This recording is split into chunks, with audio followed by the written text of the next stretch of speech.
अल्लाह के नबी के ज़माने में एक सहाबी अल्लाह के नबी के पास आती हैं, मुस्नद अहमद की सही रिवायत, जिनकी चादर कपड़े से नीचे, टखने से नीचे, चप्पल से नीचे ज़मीन की मिट्टी उड़ाती हुई आती है और कहती है अल्लाह के रसूल मैं इस चादर को ओढ़कर नमाज पढ़ने जाती हूँ।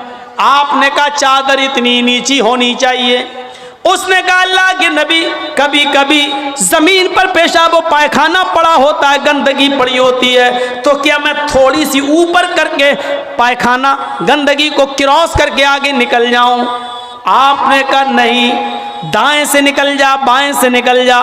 कहने लगी दाएं भी मर्द बैठे होते हैं, बाएं भी मर्द बैठे होते हैं, मुझे उसी गंदगी के ऊपर से निकलना है। अल्लाह के रसूल इजाजत दे दीजिए, मैं थोड़ा सा ऊपर कर लूं और निकल जाऊं, उसके बाद नीचे कर लूंगा। जब गंदगी को क्रॉस कर लूंगी तो चादर में नीचे कर लूंगी।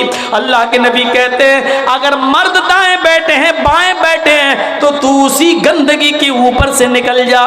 कहने लगी अल्लाह के रसूल वो गंदगी मेरी चादर में लग जाएगी, आप मुझे ऊपर उठाने की इजाजत नहीं दे रहे हैं, टखने से ऊपर, चप्पल से ऊपर चादर उठाने की इजाजत क्यों नहीं दे देते? आपने कहा नहीं, चादर उठाने की इजाजत, चप्पल से भी ऊपर चादर उठाने की इजाजत नहीं दूंगा। कहा अल्लाह के रसूल फिर उस चादर में पेशाब और पायखाना लग जाएगा। आपने कहा लग जाने दे। कहने लगी हाय अल्लाह के रसूल उसी चादर को तो ओढ़कर मैं नमाज पढ़ती हूँ मस्जिद में। जब ऊपर औरतों का अलग इंतजाम होता है या पर्दे में औरतों का इंतजाम होता है, तो मैं इसी चादर को ओढ़े ओढ़े नमाज पढ़ती हूँ। आपने कहा उसी चादर को ओढ़कर नमाज पढ़ ले। कहने लगी उसमें पेशाब और पायखाना लग जाएगा, क्या उसी और चादर को ओढ़कर नमाज पढ़ लूं? आपने फरमाया हाँ आए औरत, जब पेशाब और पायखाना तेरी चादर में लगेगा, जब तू आगे बढ़ेगी तो तेरी चादर जमीन पर पड़ी हुई मिट्टी से रगड़ खाएगी, क्योंकि तेरी चादर नीचे है। जब पेशाब और पायखाना उसमें भर जाएगा, जब तू आगे बढ़ेगी तो जमीन पर पड़ी हुई मिट्टी पर तेरी चादर रगड़ खाएगी, और जमीन पर पड़ी हुई मिट्टी से रगड़ने की वजह से जमीन की पाक मिट्टी तेरी चादर को पाक कर देगी।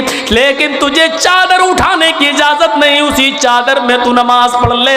गंदगी लगती है तो लग जाने दे, आगे बढ़ेगी तो जमीन पर पड़ी हुई पाक मिट्टी तेरी चादर को पाक कर देगी। मेरे भाइयों, पेशाब और पायखाना देखकर भी अल्लाह के रसूल ने औरत को चादर उठाने की इजाजत नहीं दी। मेरी बहनों, तुम्हारे दिल कैसे गवारा कर लेते हैं? जलसों में भी चूड़ियां खरीदने के लिए, बैलून्स खरीदने के लिए, जलेबियां खरीदने के लिए तुम किस तरीके से लेडीज पिंडाल से निकलकर तुम बाजारों में घूम लेती हो? शर्म आनी चाहिए। तुम्हारे कलेजे और तुम्हारे दिल कैसे गवारा कर लेते हैं कि लड़के और लड़कियां एक जगह शॉपिंग करें, दुकानदारी करें, खरीदारी करें? ये तुम्हारे कलेजे, तुम्हारे ज़मीर कैसे गवारा कर लेते हैं? जबकि अल्लाह के नबी फरमाते हैं ला यखलुअन्न रजुलुम बिमरातिन इल्ला कान सालिसुहुम शैतान। कोई मर्द किसी औरत से तन्हाई में न मिले,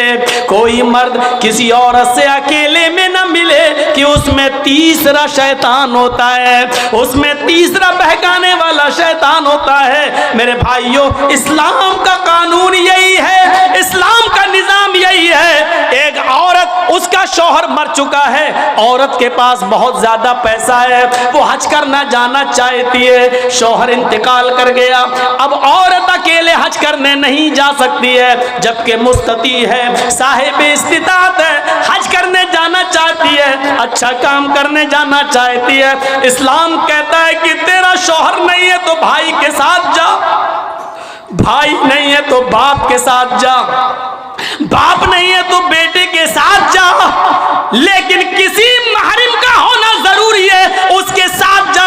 चीख कर औरत कहती है कोई नहीं है, मेरे पास दौलत है। अल्लाह के नबी कहते हैं फिर दौलत संभाल कर अपने पास रख। अगर तेरा भाई नहीं है, बेटा नहीं है, शौहर नहीं है, बाप नहीं है, कोई महरम नहीं है, तो तू अकेले हज करने नहीं जा सकती है। नहीं, अय अल्लाह के नबी, मेरा पड़ोस में बड़ा अच्छा नेक हाजी नमाजी नेक आदमी रहता है, मैं इसको भाई बना लेती हूँ, चली जाऊं? फरमाया नहीं नहीं, मुंह भाई को भाई बनाकर उसके साथ तुम हज करने नहीं जा सकती हो, इसलिए कि अपने मुंह से किसी को भाई बोलने से वो तुम्हारा सगा भाई नहीं हो जाएगा, अपने मुंह से किसी को बेटा बोल देने से वो बेटा नहीं हो जाएगा। तुम किसी को बेटा बोल दो, भाई बोल दो, जो चाहो बोल दो, लेकिन इस्लाम ये कहता है कि उसके साथ भी औरत को इजाजत नहीं है कि वो हज करने जाए। अगर कोई नहीं है तो मत जाओ, लेकिन इस्लाम इस बात की इजाजत नहीं देता है कि तुम अकेले जाओ या किसी को बहन, किसी को भाई या बेटा बनाकर जाओ, इस बात की इजाजत नहीं देता। इस्लाम एक इबादत में, हज जैसी इबादत में भी औरत को किसी गैर मर्द को मुंह बोले भाई और मुंह बोले बेटे के साथ भी जाने की इजाजत नहीं देता। तो मेरे भाइयों, जब खाने काबा में जाने की इजाजत नहीं देता है, सफा मरवा की सई की इजाजत नहीं देता है, इतनी खूबसूरत इबादत की इजाजत नहीं देता है, तो बाजारों में अकेले घूमकर शॉपिंग करने की इजाजत कैसे देगा? फिर बाजार के अंदर औरत को अकेले जाने की इजाजत कैसे देगा? इतनी खूबसूरत इबादत करने की इजाजत नहीं देता है, इतनी खूबसूरत इबादत करने की इजाजत नहीं देता है, तो मेरे भाइयों फिर औरत को बाजारों में घूमने की इजाजत कैसे देगा? फिर बाजार में घूमने और बाजार में सैर व तफरीह की इजाजत कैसे देगा? हमारी माँ बहनों को इस बात को सोचना चाहिए, गौर करना चाहिए, संजीदगी से इसको लेना चाहिए। एक जमाना था, हजरत फातिमा कह रही हैं, आए अली मैं इतनी बीमार हूँ, इतनी बीमार हूँ, लगता नहीं कि इस बीमारी में मैं बच पाऊंगी। आए अली अगर मुझे कुछ हो जाए, अगर मेरा इंतकाल हो जाए, आए अली तो मुझे दिन के उजाले में दफनाने मत ले जाना, रात की तारीकी में ईशा की नमाज के बाद मुझे कब्रिस्तान में दफन करना। हजरत अली ने कहा, अरे फातिमा ऐसा क्यों कह रही हो? अगर तुम्हारा इंतकाल सुबह फजर के बाद हो तो क्या ईशा तक हम तुम्हारे जनाजे को रखेंगे, मिट्टी को रखेंगे? तुम्हारे बाप का, तुम्हारे अब्बू का फरमान है कि मैयत को जल्दी कब्रिस्तान ले जाओ, फिर मैं लेट कैसे करूं? फरमाती हैं, आए अली, आए मेरे प्यारे शौहर, मुझे रात में ही ले जाना, मेरी बात को गिरा बांधो, मेरी बात को मजबूती से पकड़ लो, मेरी वसीयत को याद रखना, चाहे मेरा इंतकाल कभी भी हो, लेकिन मुझे ईशा के बाद दफनाना, मुझे दिन के उजाले में कब्रिस्तान न ले जाना। ऐ अली मैं नहीं चाहती हूँ कि मेरे मुर्दा जिस्म पर पड़े हुए कफन पर भी किसी गैर मर्द की नजर पड़े, मैं अपने कफन पर भी किसी गैर मर्द की नजर नहीं पड़ने देना चाहती हूँ। ऐ अली मुझे रात में ले जाना, दिन के उजाले में नहीं, मैं नहीं चाहती कि मेरे कफन पर भी किसी गैर मर्द की नजर पड़े। मेरे भाइयों, इंतकाल के बाद निकाह जायज नहीं है, इंतकाल के बाद शादी नहीं होती है, लेकिन इंतकाल के बाद भी अपने जिस्म को तो छोड़ो, अपने कफन को भी किसी गैर मर्द को देखने की इजाजत नहीं दे रही है। ये था हजरत फातिमा का पर्दा।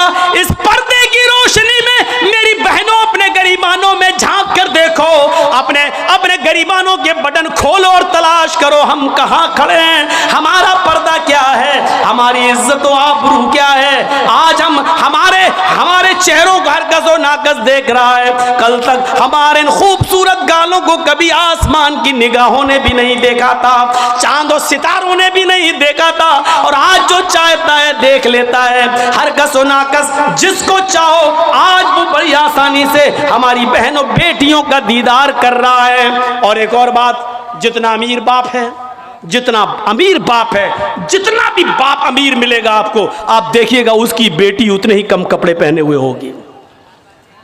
किस बात का अमीर है तू? काहे का अमीर है तू? अपनी बेटी को 5 मीटर का कपड़ा लाकर नहीं दे सकता है तो काहे का अमीर है तू?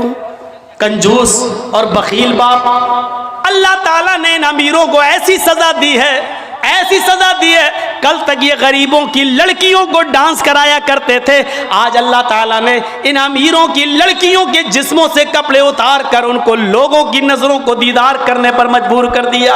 आज इन अमीरों की लड़कियों के जिस्मों से कपड़े उतरवा कर आज गरीब इन लड़कियों को देख रहे हैं, उनका नजारा कर रहे हैं। आज अमीरों को अल्लाह ने ये सजा दी है। आज वो फैशन समझते हैं कि मेरी बेटी फैशनेबल कपड़े पहने हुए हैं।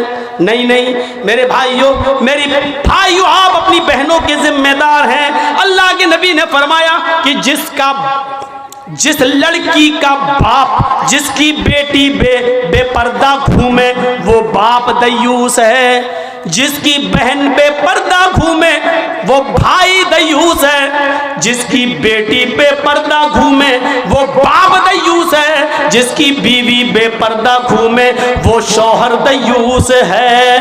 गौर करो कितनी साफ लफ्जों में, कितने साफ लफ्जों में अल्लाह के नबी ने फरमाया, जिसकी बहन बेपर्दा घूमे वो भाई दयूस, जिसकी बेटी बेपर्दा घूमे वो बाप दयूस, जिसकी बेटी बेपर्दा घूमे वो बाप दयूस, जिसकी बीवी बेपर्दा घूमे वो शौहर दयूस।